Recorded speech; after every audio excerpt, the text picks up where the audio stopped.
everybody, and welcome to the Blizzard Watch podcast. I am Matt. I am hosting along with my other two magnificent hosts, and of course, in this case, special extra host. We'll introduce her first, Liz Patt, who is sometimes called Liz 2 or Liz Omega. I'm not sure what the other terms for you are. Didn't we used to call you Liz Omega? Liz 2. I think you actually coined Liz Omega. I'm often also other Liz in I think guild switches between Liz 2 and other Liz, and since I'm in the same guild as our fearless leader. So whichever works. Alrighty. Also with us, of course, as we already mentioned, Liz Prime. Hey Liz. I feel like I should make a Matrix of Leadership joke, but who knew I was fearless? I thought I was afraid of everything. The world is terrifying. You can decide to believe if you're fearless or not. We can't make you believe it. But then also with us, Joe Perez, who would have made a much better Transformers joke there. Hi, Joe. Hi, I'm here too. Now, okay, is that your Transformers joke sounding like a Transformer?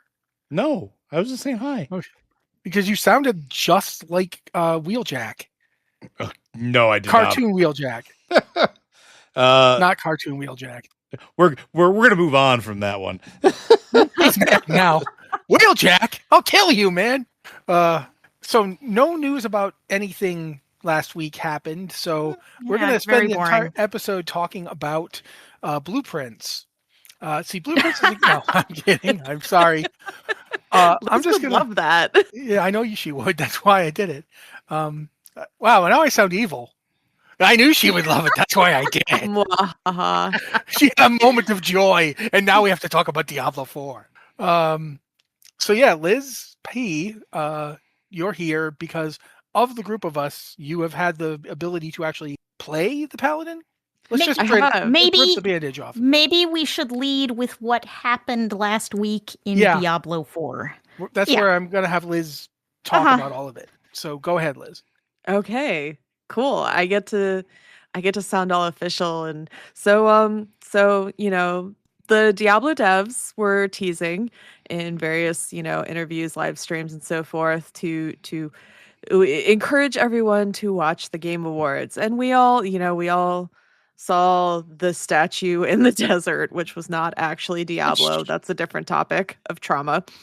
But then an amazing cinematic queued up later, as expected, heralded by a room looming Mephisto, which was kind of fascinating. That was the looming Mephisto was a little less impressive. It was it was a little cartoony. It felt like a Diablo 2 era Mephisto ragging on Jeff Keighley. So leading in an expansion announcement for the next coming Diablo 4 expansion, Lord of Hatred, which came with the surprise that the new Paladin class, one of two coming with the expansion, which we'll get into, would be available that evening with pre-order of the expansion. And I racked my brain. I asked Liz. I asked other friends who, have played Diablo that are in like kind of that content creator community space. None of us could think of a time in recent memory where a large name ARPG just dropped a class in our laps, doing it live, so to speak. The closest I can even get to this, and it's still not the same, it was the Necromancer. And even then. Yeah, even then there was like a month or two of lead up before they did that. Yeah, like, hey, we're gonna put out this pack, and you can but they that's right. It wasn't DLC technically. Yeah. It was just like a bonus pack or Necromancer pack. What they called it. Yes. Yeah. But even then, they gave it like lead time before they did it. They didn't hey, remember Oblivion? You liked that, huh? Paladins. So, as was noted, I did get the chance to play the Paladin, and because I knew I would be limited in my time, I set a goal to see if I could get to, max level, not any Paragon, just max level, and managed to achieve that in about 7 hours. In Nice. in a season that's supposed to be harder. So they're fun, guys.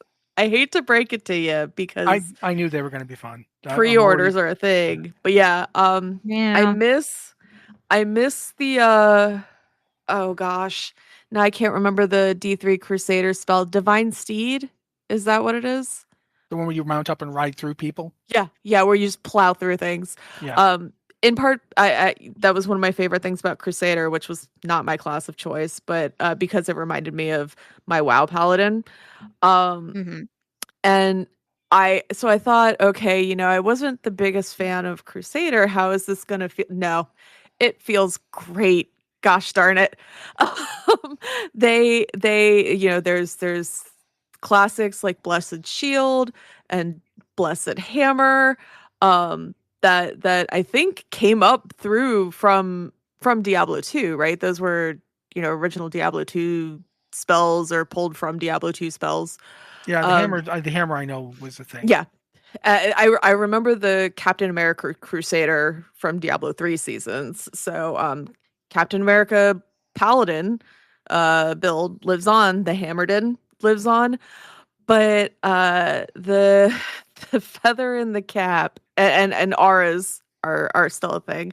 And they felt great too, but the feather in the cap was the new ultimate arbiter where you go into like an angel of justice type form and just slam. You like things die very quickly in the face of that spell, or at Is it least the it one where you did while I pop was up in the leveling. air and then come down? Yes. So Yes. it's kind of a Crusader ability welded to a Paladin ability. Yes, actually a bit. Yeah. It felt so good. Like I tried different builds. I tried so their class mechanic is called the oath system. There's 4 oaths. I tried 3 of them. I tried zeal, justice. I think it was justice. I might be misnaming that one, and juggernaut. And it's different play styles. So zeal, I would say, is closest to like the WoW Retribution Paladin play style. Um, the one that I might be misnaming justice is really ties into the arbiter form. So even when you're not an arbiter, you can kind of summon that style of power to you through specific casts. And then Juggernaut is kind of exactly what it sounds like. You are the fortress. You are the immovable object. You will survive anything, and you do. I only had, and this is amazing for me, playing a class for a first time. I had maybe 3 deaths. It was I was really surprised how much I liked this. The other thing with the Paladin is that it's the only class in game right now that is giving us a preview of what's going to come for the skill trees, because they're going to be expanding the skill trees out. So those skill modifiers that you have, we only have 2 right now, right? On our skills, except for ultimates. Ultimates just have the single tree. They don't have a branch. So you have that middle node you go directly to, and then you branch out into a choice node. Paladin's choice nodes actually have 3 and not 2. And some of those are fascinating because they start crossing over skill keywords, which then ties into your oath system. And the interconnectivity it's giving a really good glimpse of, I think, what we're going to kind of be able to look forward to with Lord of Hatred. So that's really cool too. I feel like I'm just saying like all these good things, and there's probably downsides, but yeah, genuinely, like it felt good. It felt good, especially for something that didn't go through a big long PTR phase and didn't go through a big long beta phase. So it was kind of spoiled for everyone. I don't know how some other sites that do things like build guides felt about this drop. because they didn't have build guides right out the gate. Yeah, that's probably one of those things where like, okay, Yeah. person who does our build guides, and they're like, oh God, I have a And- family. Forget them. Yeah, you have no family. It's kind of how I felt at the end of blasting the Paladin after a full and long work day, because I logged into Diablo and I was like, I want to kill things. I want to melt pixels. And then I was like, oh wait, there's this thing. I could try the thing. And then 7 hours later, I was like, what year is this? All right, I got one Where am question I? to ask you before you I- talk about other stuff, and like Liz, I could just heard other Liz talk, so we'll get that in there. But I want to ask you, can you wield a two-handed weapon in one hand and a shield in the other? Not yet. Okay, that's all I wanted to know. Go ahead, Liz Alpha. I feel like often when a new class is launched in a game, and we've seen this both in Diablo and in Warcraft, when a new class is launched, it is the height of power. Like they launch them a little overpowered to absolutely, encourage yeah. people to play them. So, I mean, we may be like, this is the age of the super paladin. It might be, although so I did watch some videos over the weekend of other people, how they were feeling about the Paladin.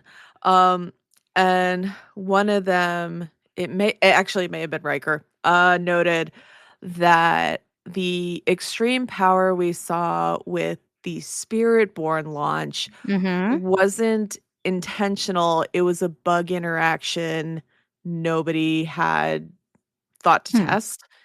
So they would have still been pretty powerful. They were like, I did not play that build initially. And they were still pretty strong.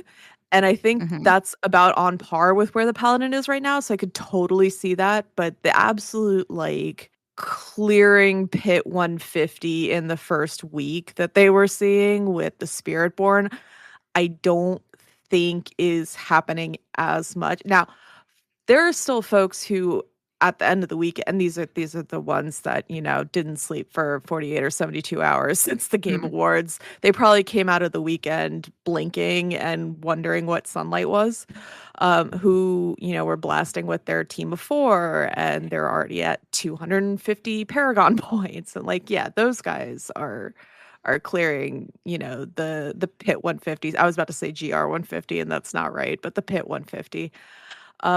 But with the Spiritborn launch, it was the not blasters that were doing that, and successfully. So I think this is a little different. Yeah, I remember people doing during the Spiritborn launch. People who were like loved the class and were playing it were like, this will have to be nerfed. Yeah, like this just absolutely. You can't have ladders and this. Yeah. Like, I literally feel like I came from the planet Krypton, and on my way I got a Green Lantern ring just because I wanted to be sure. Yeah, you've become a Galacticus, or Hi, look, I've got the Silver Surfer's board, Thor's hammer. I don't know what this thing is, but it's cool. It was definitely. I think we should talk a little bit about what we know besides the Paladin. We know there's another class coming, correct? We've got there is an unannounced class coming for this one, and I know what Liz wants it to be. Liz 1, you want it to be the Amazon, correct? I do. I'm waiting. Wait, and Joe made a point. Go ahead. I'm full of hope. Hopium. It's right here in my heart. You stole it from Corey. Oh my God. Well, yeah, we can all have hopium about different things. It's like the gray eye, though. Cash. You have to share it. Here this week it's yours. But Joe made the point that, if the Amazon comes in, you will basically have all the Diablo 2 classes from expansions and original. All of them will finally be in Diablo 4. That is not the case, because the assassin was also in Diablo 2. Technically, the rogue in Diablo 4 is born of the assassin. That's his argument. Spiritual successor, I think. Okay, no, okay. The story arc for it follows along that same trajectory as an offshoot of that branch. So I argue that it does a lot of similarities to what the assassin does in Diablo 2. Anyway, continue. Yeah, the rogue in Diablo 4 is a weird hybrid of previous roguelike classes. Yeah, it's like the rogue from the original game, and then the assassin from D2, and then, I mean, like, it's got... Add in some demon hunter from Demon D3. Hunter, yeah. Yeah. So, yeah, but since we know that Liz 1 wants to have the Amazon, I will now turn to Joe and then Liz 2, and we will find out what classes you guys want. I think, Joe, you're probably on the Amazon thing as well, right? I think it's the most likely, and I think with the way the storyline is going, that makes the most sense. Highly recommend you listen to this past week's Lore Watch. However, they could do a complete swerve here and do something that would be exceptionally hilarious. Diablo Hellfire had 2 unfinished classes. One was the Barbarian. The Barbarian has been in the game since Diablo 2. The other one was Bard. They could do a complete mad person job and bring a Bard in, because the original Bard art was adjacent to an Amazon, essentially what became an Amazon.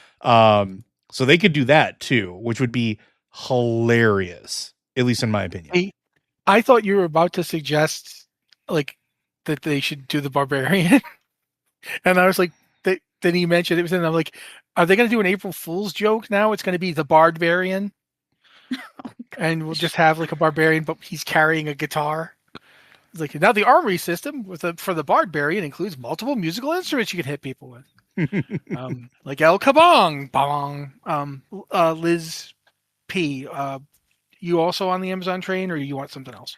I hate to disagree with my counterpart, but as much as I know everyone would love the Amazon, I don't think, and you know, we're going to Scovos, it makes sense, but the Scovos Isles have 2 rulers. They have the Amazon Queen and they have the Oracle.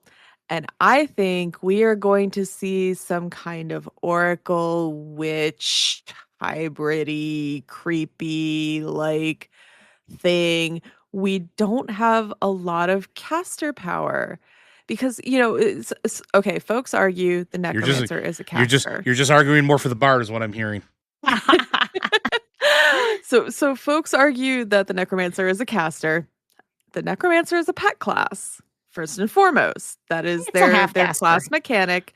They are a half caster. They have a caster foundation, but their class mechanic does surround the pet system. Even if you sacrifice those pets, you can murder your pets as for a power form. Yeah, exactly.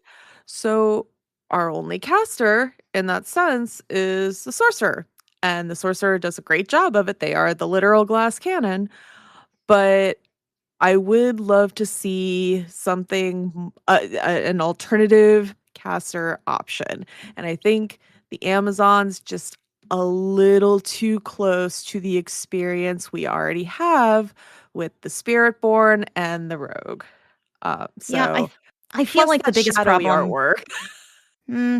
I feel like the biggest problem with getting an Amazon is that there is a lot of overlap with the Rogue. Like we were just talking about, the Rogue has taken a lot of classes and kind of jammed them together. It has aspects of the Demon Hunter.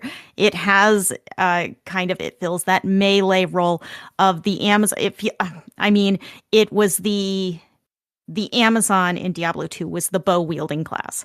You didn't always wield bows, but you could. That was the class that did it. And in Diablo 4, it's the rogue is the bow-wielding class. Even though I feel like the class is much more focused on playing melee, that's the class that uses bows. So it's weird because the mythic, in terms of lore, the Amazon in D2 is literally like coming to find rogues. Yeah. Because the rogues stole the eye from the sightless eye. Yeah. So, and we know the sightless eye is in D4.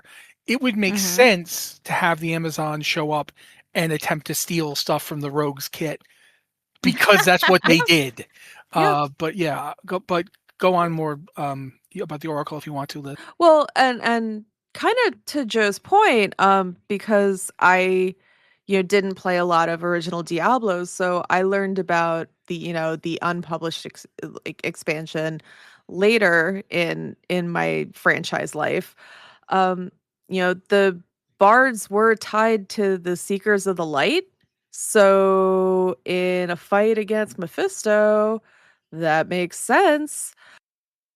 But yeah, I think it's going to be kind of some spooky, that kind of vibe, that kind of castery vibe, though. All right, then cool. For myself, I want them to bring back the warrior. No one is surprised. He wants more melee. He wants more melee in Diablo. Yeah, but the thing is that's I don't want them to bring back the warrior necessarily. What I want, first off, if they hadn't done the Paladin, I would be going insane trying to get the Templar in. But since they went with the Paladin, I'm hoping they just kind of roll in the lore of the Templars into the Paladins now. Yeah, a bit. They have their own new lore. These are like a new group. Yeah. So that's fine. We're cool. We got a holy warrior type. I'll take it. If Amazon was the one that got announced, I'd be super happy. I love the concept, especially if they got more serious about it. If they didn't go back to bow using, if they went with, okay, you've got ranged abilities, but they're based around javelin. So like pure Javazon. Yeah, pure Javazon. Yeah. Because it's got more of an iconic feel to it. Yeah. There's like a bow. And it's, anyway, go ahead, Liz. Sorry. Like, I think the hard part about adding a class to Diablo 4 is finding something that feels unique and feels different from the other classes. And that's where I see a problem with adding an Amazon, because it's going to have some overlap with Rogue. And as Liz said, there are already a lot of melee classes in the game. Absolutely, which is why I think they should have basically what I'm saying is the Amazon should come in and it should have the Oracle as part of it. Because they're all from Scovos. Yeah. Like, so you could have Oracle abilities on Amazons to replace the stuff that other classes are doing now. So you could actually have a magic-based caster, not too dissimilar from the Druid, but with instead of having shape-shifting or spirit stuff, it would be the light, but it would be the light as a fast skirmisher or stands back caster. Like, you're throwing javelins and you can imbue the javelins with magical power, or you can get up it fast, but you're not a paladin. You're essentially a holy rogue or a holy ranged or a holy caster. So like, instead of, them being the Amazon, it would be more like calling the character an Ascari. Yeah. Because you're pulling from their kind of regional identity rather than their previous Diablo 2 class. Yeah, like to a certain degree, you kind of want to make them less the Amazon and more, this is this unique thing from this part of the world, which references the Amazons, but you don't just use the name Amazon. Because for one thing, you're probably going to want to let people play them as being from either gender. Yeah. And that's the rub with the Amazon. If you call it the Amazon, you make it very hard to let someone play a guy if that's what they want to do. You could just do that. You could just say, nope, got to be a woman. But I don't think they're going to do that in Diablo 4. No. So I mean, Diablo 4 puts so much emphasis on character customization and being able to make your own character more than the previous Diablo games. So yeah, I agree with you. They're not gonna gender restrict a character. So by making it the culture instead of just, the class, you can still reference all that stuff and still bring it in, and you could obviously play a woman and effectively be an Amazon, or you could, if you want to play male, you're still part of that tradition. And in a weird sort of way, by making it rooted to the Ashari, you could have a warrior type figure who is nothing like the barbarian, because you just can't. You can't do anything even remotely like the barbarian in Diablo and have it be anybody but the barbarian. It just doesn't make sense. So that's my thing. That's my take on it. No, I think that totally makes sense. And yeah, I guess that kind of like that kind of pulls the thread together through all of our desires, I would say. We want to see more Diablo is what we're saying. We want to see more Diablo. Give us more Diablo. Come on. I want to see Amazons. Amazon. And I would also really like to see like a proper a proper assassin class. I really enjoyed the assassin in Diablo 2 for all that I talk about the Amazon. And, I don't enjoy the rogue so much in Diablo 4. And I that's- struggle with the rogue too. And that may be in part because it is so many previous classes squished together, and what you're left with is something that feels like everything, but also doesn't have the stronger identity of some of those previous classes. It feels a little bit like the Brundlefly machine from The Fly. Like you throw in the original rogue, and then you throw in bits from like various other Diablo 2 classes, and Shake it up and see what you get out. It just comes out, and it's like, help me, stab, shoot. Which kind of stabbing am I doing? I actually liked the rogue a little bit, but I get what you're saying. I absolutely just do feel like it's kind of a hard class to get a grip on. Am I an range class, or am I up close stabber, or am I a sneaky stab in the backer? Which one am I? Like the original rogue in Diablo 1 had a strong focus on bows and ranged combat. You get to Diablo 2, the assassin has a focus on traps and kind of martial combat, whereas the Amazon has taken over the bow role. And in Diablo 3, you have the demon hunter, and the rogue has literally taken some like specific demon hunter skills and just grabbed them, yoink. And so, but it also has the traps, some of the traps that like the assassin did. So it's all mushed together. We're also missing the shadow magic of the assassin, because that was one of the things that has not been represented in the game yet. Which also hails back to Scovos and all that other stuff as well, right? Because like all that magic started there.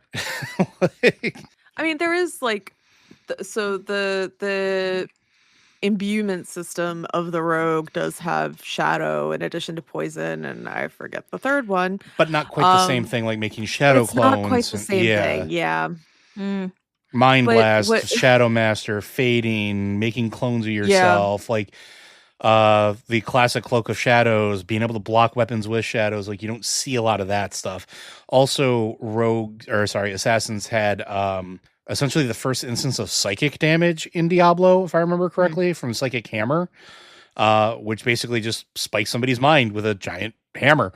That's also not been represented in a very, very, very long time. Now, the good news is we don't have long to wait, right? Because with the announcement, they actually gave us a date. The expansion is coming out April 28th. That's a pretty which was another shocker. Mm-hmm. Yeah, we were all expecting like next BlizzCon. Yeah. But this also does I don't want to say we're putting on a lot of weight on the expansion, because I feel like there is a lot of weight of expectation there. But it also kind of gives me hope, because if they're releasing in April, it's not quite a year and a half, but that's pretty close to a year and a half from the last expansion, which is not a bad cadence, especially for a game that has not successfully, or a game franchise, I should say, that has not successfully released 2 expansions for a title. Yeah, not ever. Not ever. Never happened. This is the first. They tried doing one expansion that they didn't even get out, because they had Sierra doing it. Then they did one expansion for D2 and one expansion for D3, which the expansion for D3 is actually D3. It almost feels like the D3 before the expansion was kind of like a beta test. And then they let's make it actually be good. Okay. Yeah, here you go. Here's the expansion. Diablo 4 almost felt the same way, that before Vessel of Hatred, they were just constantly evolving systems. And it was by the time they were out for a year, they launched Vessel of Hatred. And that was really the point where the game started to feel very solid. Like you had a range of activities, a lot of in-game stuff, a lot of stuff to do while you leveled. And they've continued to iterate, but it really felt like the game didn't completely gel until almost a year in. Do you think that really unusual? So here's a quick question for you guys then. Based off the time frame of which we're getting the expansion and the fact that they're letting the Paladin be playable now, do you think it's too soon? I don't actually, because Joe, you probably remember this because I know we talked about it to the side. While they have, 2 teams developing kind of, seasons in parallel, so they're alternating, we knew that Vessel of Hatred was in development Well, before. Let me clarify. Not too soon for the Leak. expansion. Too soon to release the Paladin, Oh right? Because no, I don't. because I mean we're looking at 4 months, right? Yeah, And I think it's actually a good opportunity. Go ahead. no, I was just gonna say because like it seems like with how quickly you move through Diablo 4, because this is the other side of it, right? Like you go quick in Diablo 4. Diablo 4 Yeah. leveling happens extraordinarily fast. You get to the end, and then what do? You do either season content or you level your Paragon. There's some stuff to do, but like, is it too early to release a class that is very clearly tied up in the story of the next expansion as playable like 4 months in advance? Like, it's a bold move. I'm just curious. Like, I think it might have been too soon. Yeah. So here's my theory. It's a theory. This is nothing official. This is coming from the brain of the second Liz. This is not fully endorsed by Blizzard Watch or Diablo or anyone. Did you call it Lizard Watch? Blizzard. So my theory is, one, in releasing the Paladin now, it makes sense in the story beat because we have the first non-zealotous trying to earn their way back into the high heavens angel presence in season 11. Second, that holy warrior energy is, I think, something that they're going to need going into Lord of Hatred. Oh, I agree. So this is the, they even showed it in, this is the beat of the trailer, is you're digging up that old armor and, you've never really turned your back on the light and now you're wielding it again in defense of Sanctuary. Yeah, but that's the other question though too, is are you the OG Paladin or are you a descendant? Because we don't know yet. I think it's absolutely a descendant. There's some lore you get just by playing your Yeah. character through, right? Yeah, you just do. to get the max level. So I know that's there. And there's a little side story in the season. Before I say anything on my own, Liz 1, what do you think to Joe's question? I feel like Blizzard really wanted something splashy to go along with the launch for season 11. Personally, I feel like the seasonal rotation I have no data to back this up, but I feel like the season rotation has not had the punch that Blizzard wanted. And certainly for me, it's gotten a little tiring to just, okay, I'm going to roll another one of the same class and I'm going to level it up and I'm going to level through Paragon until I get tired of doing this. And yeah, the repetitiveness of it has grown a little weary to me, but something like a new class, that's definitely going to get you excited. It's definitely going to get you in game. And the Paladin, a warrior of the light, fits in very neatly with the season 11 theme, which is about wielding angelic powers. That's a perfect fit for the Paladin. So I feel like they slotted these two things together intentionally, both because it's a thematic fit and also because you want people to get in and play the game. That's your hype generators this new season, and they tie in nicely. Okay. Also, this has kind of an, just from a pragmatic standpoint, it gives them a fringe benefit of now they have 2 seasons worth of play and patching and balance focus that they can give to the class before they then roll out the second class. Yeah, I mean, we don't know when the second class will get rollout. We don't know if it'll be before. It's with the expansion. They said that in the post. Oh yeah, I was wondering if it would roll explicit. out with. I was wondering if it might roll out with season 12, which at least by the calendar, season 12 would launch before the expansion. But I wonder if it's going to be pushed back. Although that is my surprise that the Paladin didn't come out for season 12 closer to the release. But yeah, but thematically it makes more sense, like Liz P just said. I'm going to say this. I think it was an inspired idea for a couple of reasons. One of which, it's an incredibly compelling pre-order. Oh yeah, as opposed to I didn't care at all about what WoW offered for its pre-order for the upcoming, for midnight. I just wasn't tremendously interested. That's, but for this, I am sitting here desperately thinking, what can I stop doing that I do? I don't need to eat, right? I don't need to eat. I can pre-order this because I want to play the freaking Paladin and I want to do it now. I don't want to do it in 2 months, or in this case, 4 months, really. So there's that. But also, even taking aside the thing that Liz just said about them having, 2 seasons to play test this thing, I think there's a benefit to having one class be out getting the iterative feedback whilst you work internally on the other class, because we have no idea what the other class is or what it's going to be like to As much as we speculate. Yeah, as much as we love to speculate, right now we don't know. The Spiritborn had a really rough landing, not just because everyone said it was overpowered, but because it was like very tied into the expansion on a thematic level, but it was unusual. Go ahead, Liz. One thing about the Spiritborn, I feel like Blizzard went out there and said, we're going to have a new class in Vessel of Hatred. And everyone was like, is it a Crusader? And Blizzard was, no. Is it a Paladin? No.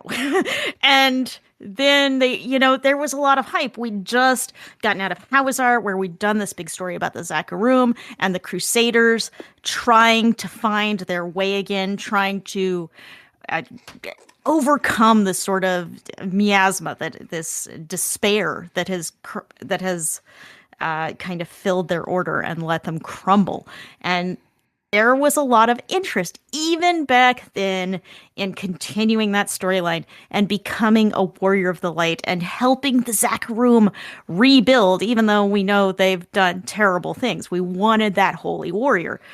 And then we got the Spiritborn, and we knew Blizzard had said that there was a totally new class, a class we had never seen before, and I feel like there was some disappointment there, which Diablo does have a bit of a history of overhyping things and maybe not quite meeting community expectations. I don't know what you're talking Witch Doctor about. I mean, I was rooting for a witch or a witch doctor class of some sort with Vessel of Hatred, because again, we'd just been out of Hawazar. We were learning about the witches of Hawazar, and they seemed so interesting and so cool. And that would have been a great story continuation. I think if anything, that's going to wind up probably being like the expansion after this one, because they want this to be like an episodic release set of stuff. They want it to be MMO adjacent, so we can assume that there's going to be more, right? Yeah. Or at least, I mean, we've seen, based on what Blizzard does when they have anything even remotely MMO-esque, is they're going to do their absolute best to keep this thing going for years. So, I'm not opposed to that. So that was always the goal for Diablo 4, to be a live service game and to continue, much like Diablo 3 kept going, except that Diablo 4 keeps going and is also monetized, which is great. I love it. I am gonna battle passes. I am going to self-correct real quick here. Joe was correct earlier, or technically correct earlier, which is the best kind. That's kind of correct. The second class looms on the dark horizon is how they put it. I thought earlier they had said, or maybe in an infographic, they had said that the next class comes with the expansion, but that may be in a different reference that I'm not looking at right now.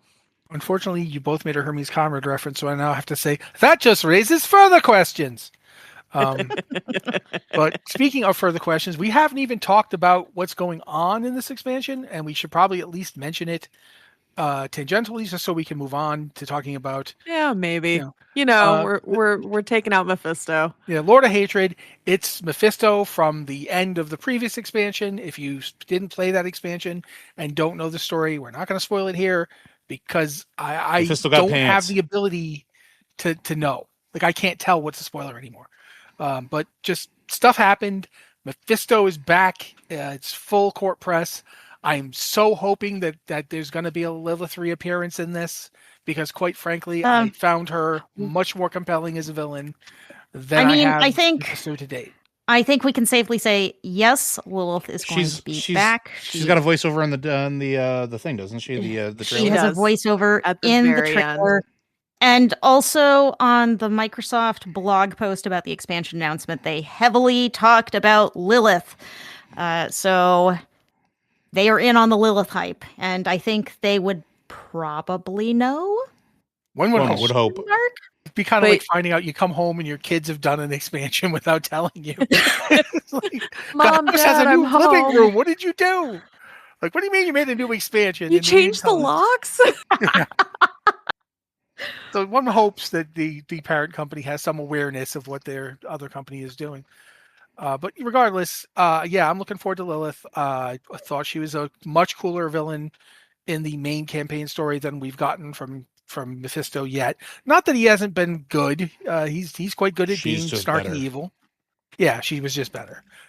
It's very hard to hate Lilith, even while she does absolutely horrible things, because the thing's set up so well that you actually can feel like, honestly, I feel like Anarius was her stalker ex. And it's really was. hard. Yeah. Absolutely. Yeah. It's very hard to feel like, yay, go get her, Renarius, because you're totally murdered your own son to this. Inarius is just, it's hard to root for Inarius, and you're kind of rooting for Lilith the whole time, even as you're going to fight her. Yeah, Inarius had a bad breakup and has never gotten over it, and founded a whole religion in the process. Two, because he did this before. But anyway, so that's the expansion, and we should mention that there's going to be a new ability, a new thing in Diablo. This is the ultimate end game. Go ahead, some of you say this because I can't. You can't say that the true end game of Diablo is fishing. No, I absolutely cannot. I don't have fishing skill. This is any of my WoW characters. This just feels like Hades did it, so we have to do it. But Hades did it in both 1 and 2. Mm-hmm. The other thing is, fishing does exist in Diablo Immortal. So yes, I'm aware. If you want to consider that, then we could revisit our class discussion, which we should not do because we've been talking about this a lot. Because Blood Knights, Diablo Immortal has added some very interesting classes, including the Blood Knight and the Tempest. I think the Tempest is super cool and would fit in very well in Diablo 4. But here we are. No reason we can't have 4 classes, Blizz, just saying. Dude, keep going. But also, since we mentioned it, we'll just say quickly, Season 11's live. It's the one with all the angel stuff, which is why the Paladin fits really well into that as well, as Liz Patt already said. We should talk about, there's winter holiday events here for multiple games. I think we should talk about them now, because we're already past the midpoint of the show. But Liz, I heard you about to say something. It is time for holiday cheer. Enforced holiday cheer via holiday events in all of your games. You must play them for limited time rewards. Yes, exactly. It's it feels a little overwhelming. Yeah. Do you want to read absolutely overwhelming just reading this list? Sure. Yes, just looking at the list. Diablo 4 from December 18th to January 6th has Goblin Greetings. You're gonna understand that. Yes. Where you kill treasure goblins. Always my favorite activity for extra rewards. In modern WoW, it's Winter Veil. Yay! It's live through January the 2nd, and you can expect presents under the tree on December 25th. There is no news of anything new this year. But maybe we'll get some decor under the tree. Also, there's a note here that Dementius is wearing a Winter Veil hat. Yes, a very, very large hat. Yes, because Dementius is very large. He wears a very large hat. So, as always, during Winter's Veil, the bosses have festive decor and hats. My favorite Winter's Veil boss remains Razagath, who wore a Santa hat and carried a wreath and a candy cane in her tiny little arms. It was great. So yes, I made the fight really hard. You were laughing because you were too busy. Yes, you were laughing, but very festive. WoW Classic and Mists of Pandaria Classic both have Winter Veil of their own through January 2nd. Overwatch has Winter Wonderland through January 7th. Diablo 2 Diablo 2. We haven't talked about that in a while. 22 Nights of Terror from December 16th to January 7th, which they've changed it up this year, where instead of having a different gameplay buff or feature every day, which got a little crazy, it's just some fixed buffs for the entire event, which you get an additional 25% experience in terror zones, and everyone gets an extra 250 magic find. And there are 19 popular terror zones available all day, every day. So a little less random, a little more consistent. There you go. Still extremely super festive magic finding? Yeah, we're going to go with that. That's almost the end. In Hearthstone, you kind of get, at the end of the year, sort of a slew of little mini events that award cards and packs, quests, and festive holiday brawls where you destroy presents for treasure, things like that. So yes, holiday excitement in everything, everywhere. At least 3 Diablo games, it seems. No, 2. They didn't say anything for Yeah, Diablo. I was looking at the list. I'm like, 3. Did It's I? not season's what? greetings, No. it's season's beatings. Yeah, there's just when Diablo's got 2 Christmas events happening, it's like yikes. Cool, but yikes. We should talk. We got some World of Warcraft stuff, not a ton of stuff, but these are all. I love this because I'm gonna read this. Stupid housing tricks we've seen in love, and There are a lot of them. Specifically, to me, the first 2 you mentioned here, making your house float. This is one that I've loved the more I'm hearing about it. Well, they acknowledge Yes, it as an official thing now, right? Yeah, it was not And you can also doable before. Go ahead, Liz. Yes, you can also sink your house into the ground. Though this does sound like it's still a little buggy, but for people like myself who want to build things on top of our house that are not maybe less house-like, like a gorgeous hobbit hole, that can be very helpful. Yeah, I'm going to be taking advantage of that because I need to sink my house down a little bit to make my tents actually fit. I'm sorry. I'm going to be making the wizard tower from Ultima. You can make a floating thing. I'm going for it.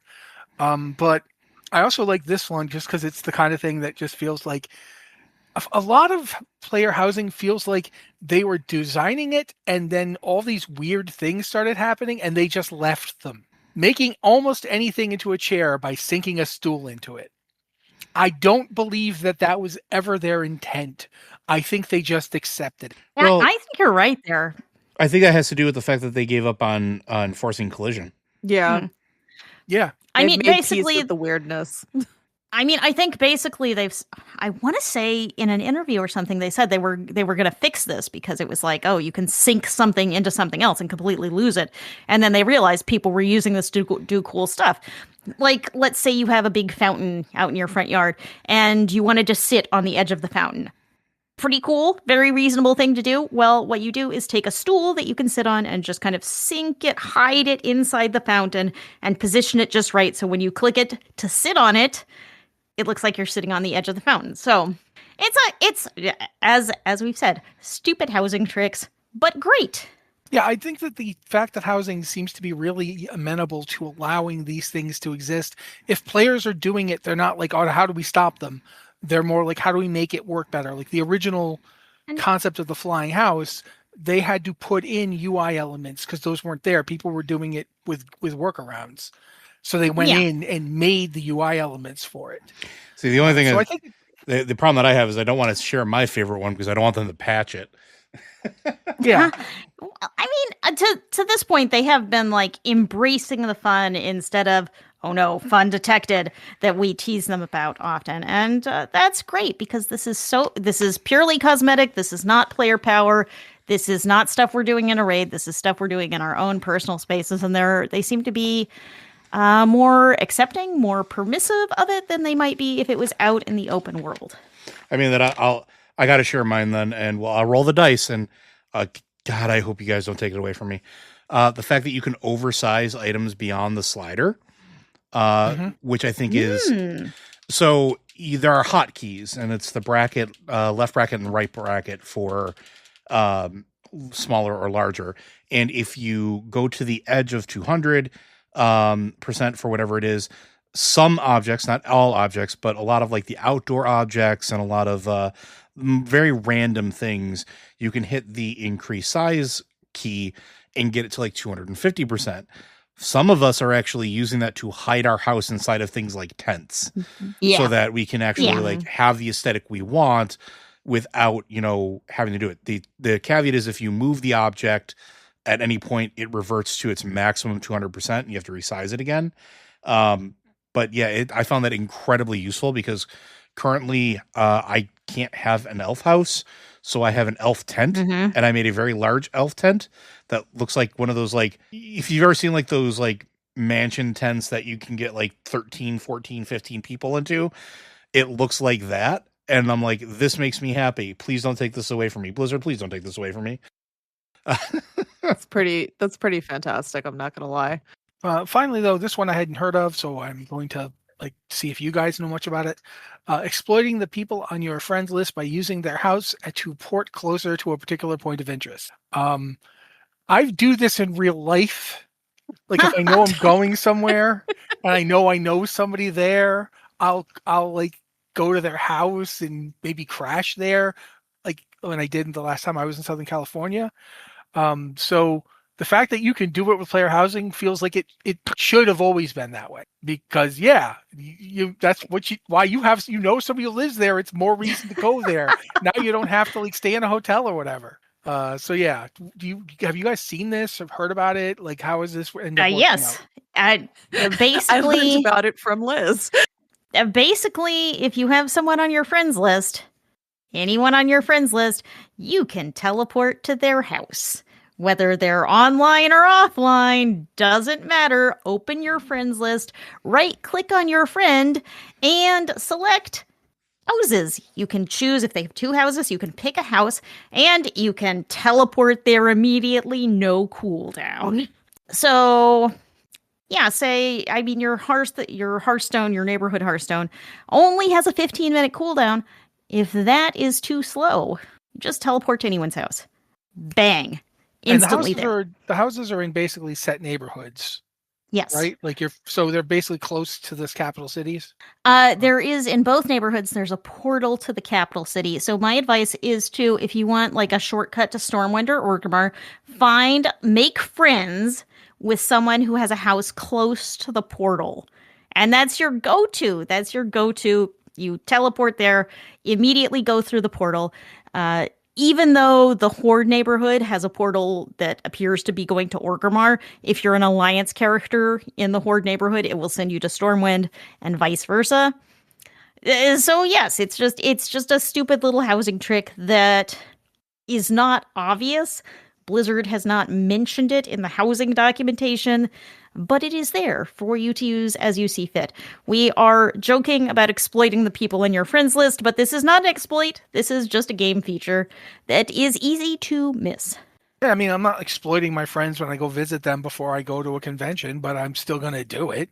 So yeah, I don't think it's a problem at all. But that covers us for Blizzard stuff this week. We did go pretty heavy on Diablo. We could have gone heavier, quite frankly, guys. There's so much we didn't touch on. Yeah. Before we move into like the other games portion, I am going to turn to, Ultimate Liz and say, we've got site news and you've reached your final form. So if you don't mind.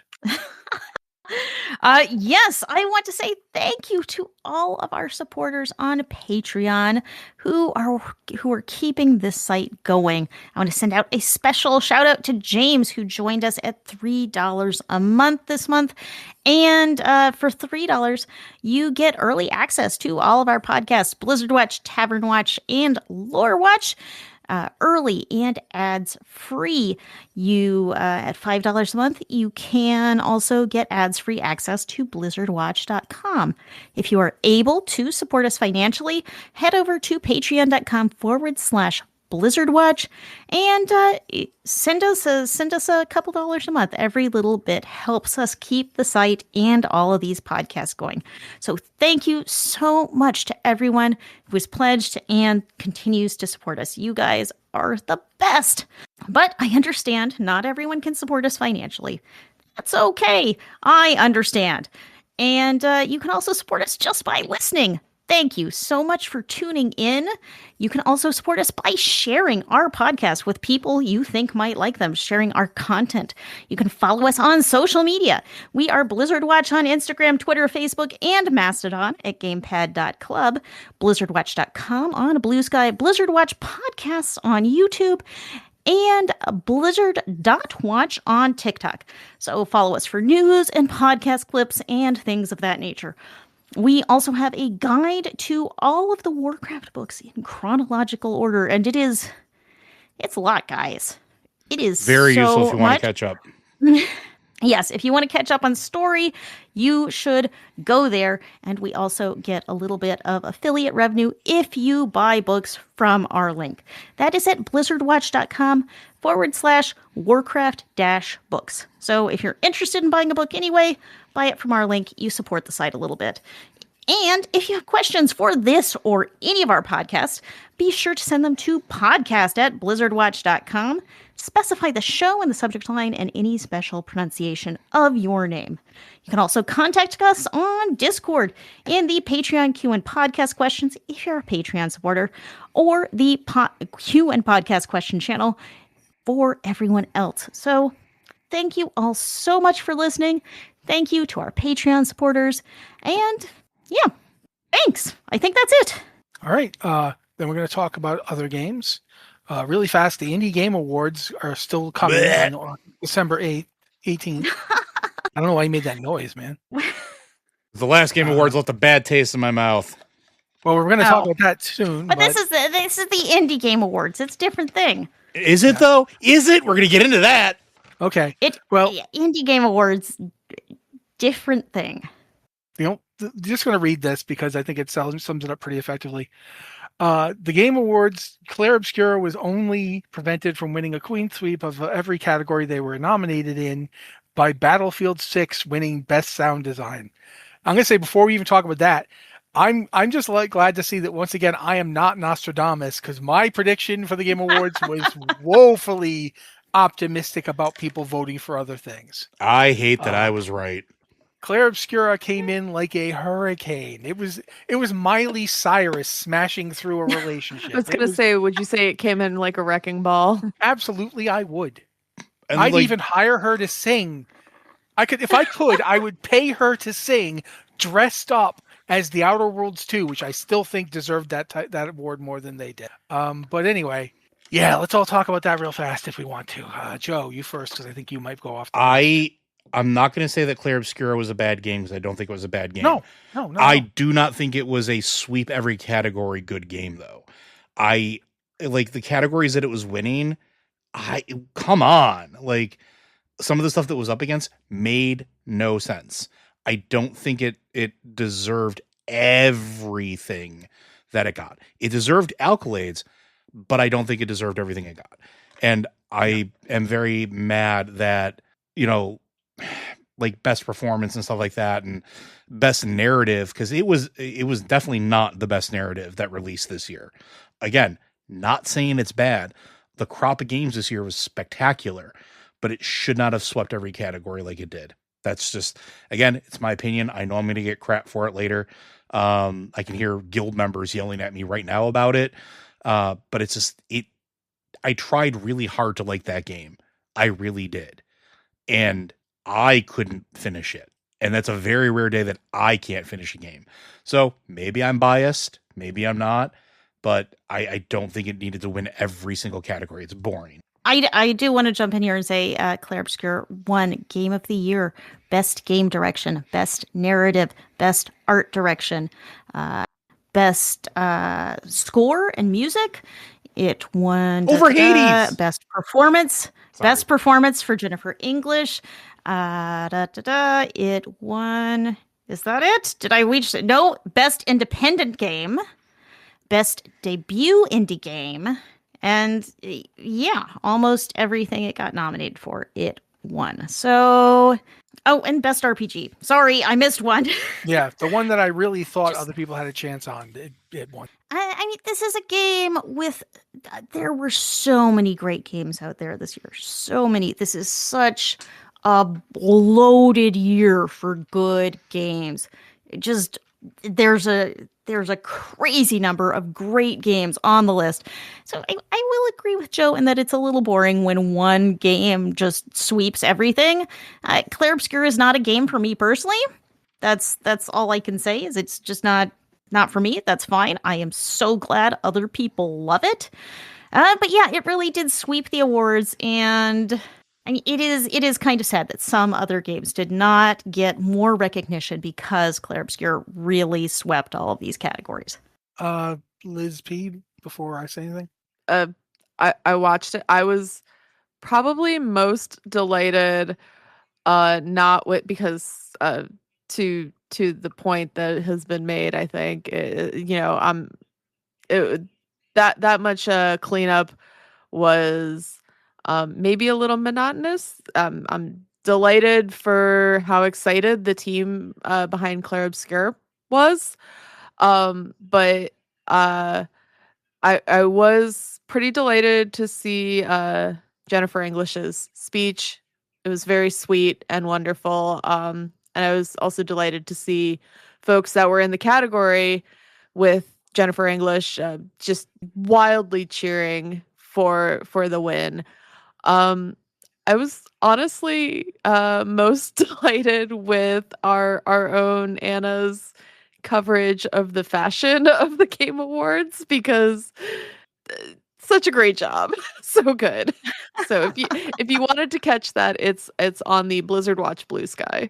I found it delightful. I'm gonna say first off, shout out to my boy Doom the Dark Ages for getting best innovation and accessibility, which is like, that's the award Doom wins. But, if Doom's gonna win something, sure, they got to win something anyway. Shout out to Erika Ishii for the most hilarious reaction to anybody winning a category that they're in that they didn't win. Mm-hmm. Erika Ishii sitting there chowing down on popcorn and giggling, and I'm there. That's amazing. Yeah. And again, I have nothing against Jennifer English winning. I think Jennifer English is an incredible voice actress. I do think I would rather she won that award, but then a couple of the other ones didn't necessarily go to Clair Obscur. But for me, the really weird decision of the night was, of all the things that I saw, was best action game to Hades 2. And I'm not saying that Hades 2 isn't an action game, but it almost feels like we need a roguelike category now. Yeah. It kind of does. One thing is, Doom and Hades being in the same category feels like a caveman and a fighter jet being in the same category. They are not the same thing. And the other thing is, there's two categories. There's best action game and there's best action adventure, which are similar, but Hollow Knight won action adventure and then Hades won action. So it's the line there is very confusing. The fact that Ghost of Yotai is in action adventure, that's fine. But then Death Stranding 2 is in that category. It just feels like, I don't know, like Death Stranding, Ghost of Yotai do not belong in a category with split fiction. The broader categories, I think, get a little limiting. Yeah. I think. Of course, we also need to say that the Game Awards there are awards at the Game Awards. This is a part of the Game Awards. It's right there in the name. But a lot of the Game Awards are about advertising for future games. Yeah, and there were some really traps. There was some stuff like the whole Diablo thing we just said is part of the Game Awards hype thing. So we should definitely talk about those. Liz Omega, again, you should start because you started. Which part? She's Liz Omega. Sorry. You're always Liz 2 or Liz. No, I didn't follow what you wanted me to say. I'm so sorry. I missed the question. Oh, somebody talk. Now I don't know what's going on. Okay, more talking. There were trailers galore at TGA, and other than Diablo, there were some really incredible ones that I wish listed, and there were some I wish I hadn't had my eyes open for. Divinity? How'd you guess? Because I threw up. Do we? in my Oh. mouth. We didn't even talk about that today with the visceral, guttural reaction know, from people jumping to yeah. conclusions. So Yeah. I do want to say that, the crazy statue in the desert that we were all thinking was Diablo related. It was not Diablo related. It was Divinity, the new upcoming game by Larian. And yeah, the trailer was too much for me. It just a little too much of too many things. I'm here for the Cronenbergian horror. Bring it on. I don't loved mind by the 3 They horror. Come. I just didn't need to see that. I was Yeah. not ready. Like if I know when I play the game, I'll be fine because I'll know it's there. The original also- Diablo 4 trailer was amazing, and this just went like a little far beyond the line. I would say a lot far beyond the line. Just I mean- because it took a lot of things that maybe you did or didn't want to see and put them all together. It's like every little thing that might be in a game with like a higher maturity rating, it's all in here, one thing after the other. Like a step too far, maybe 2 steps too far. Technically beautiful. It's definitely going to be an interesting game. I trust Larian to make great games, but do kind of wish I'd been away from the screen when that aired. So we don't just talk about that. Does anyone else have any other favorite announcements they want to talk about? Joe, we'll hit you first. Nope. Okay, Liz 1. I mean, if no one else is going to mention it, Star Wars: Fate of the Old Republic from Yes. Casey Hudson. So we've got our original Knights of the Old Republic developer coming in with a new Old Republic Star Wars game, which they had a very fancy trailer. This is from a studio that was founded by Casey Hudson in July. Yeah, So based they on have the not- publisher statement, the guy who's partnering with him is also from the KOTOR team. And he basically said, we kind of went up to Casey and said, hey, make a company because we want to make this game. Like, it's straight up like Casey Hudson was in his garage and somebody was like, hey, Casey, you're working on your woodworking. Would you like to make a Star Wars game? And he was like, yeah, okay. I mean, the other thing, Casey Hudson was in a Casey Hudson founded game company from the time he left BioWare up until last year when NetEase was one of their developers. NetEase has been pulling their money out of third-party developers, and the studio shut down in November 2024. So now, new studio as of July, working on this gigantic title. And they're promising to have it out fairly soon. Jason Schreier said, this is a new studio. We are probably not going to see this game before 2030 at the earliest. And Casey Hudson came back to that and said, nope, I'm not getting any younger. We're going to have the game out before then, which is extremely ambitious. That's kind of so Babe Ruth ambitious. pointing Well, at the, it makes home you- run. Just It makes you wonder how much they retain from what was lost when funding got pulled. Yeah, they were working on a sci-fi game. I would assume that NetEase had some ownership of that. Maybe that was negotiated away. So it depends if they were publisher. If they were the publisher, they don't necessarily have those rights. Well, They can have even those rights. Not Well, hold on a second, because from a programming standpoint, there's something that might be at play here too. They may have had something, in fact, where they own like that version of the code, but if they were using a game engine that already exists, that repository probably is not exclusive. So they could probably take stuff that they were already worked on, projects Unreal they already Engine. worked on inside of it's Unreal Engine, Yeah. apply Yeah. it to this game, and then rig whatever skin they want on it. I'm not saying that's what they're doing, but I mean, that is a possibility, and that would exceptionally speed up development. Yeah, because they Yeah, would basically be using the development they already did. yeah, but Right. I mean that's an unknown, and I would I'm just- expect. I'm just excited Yeah. to see a new KOTOR-esque game. Quite frankly, we didn't get the remaster for KOTOR that I Yeah. kept getting told was going to happen. I will take Yeah. this.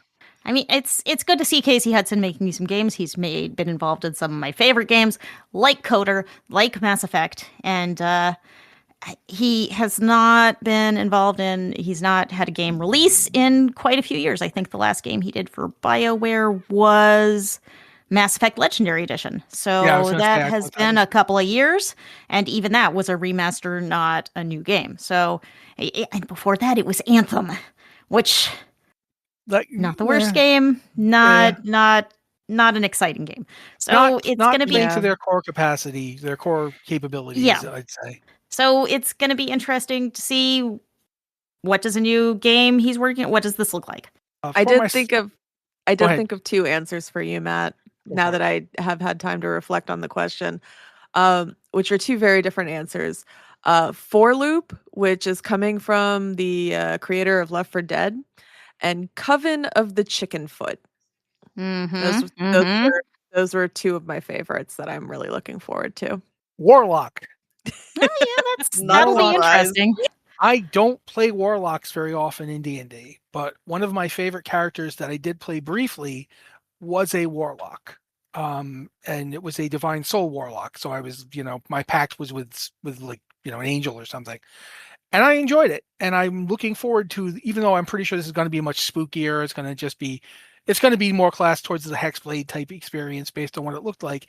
But the idea of a first-person action game set in a D&D milieu with the playable class being the warlock, it tickles me. I don't know how else to say it. I find it fun. I like the idea. I also like the idea because they keep trying to do the fantasy first-person shooter. They did like Immortals of Avium, and that didn't really work out, but it's not really the game's fault. I played some of the game. It was on Game Pass. It's not bad. They're working on another one right now, and it's actually I can't remember. It's by the studio that does a lot of first person shooters in general. That isn't the guys behind Apex Legends. I know that much. I think it might actually be the guys behind Battlefield, so it might be an EA subsidiary. But they are working on another one right now, and Warlock is in the can being worked on. That's I do ahead. want to add about Warlock. This is an official Dungeons and Dragons game in partnership with the Wizards of the Coast.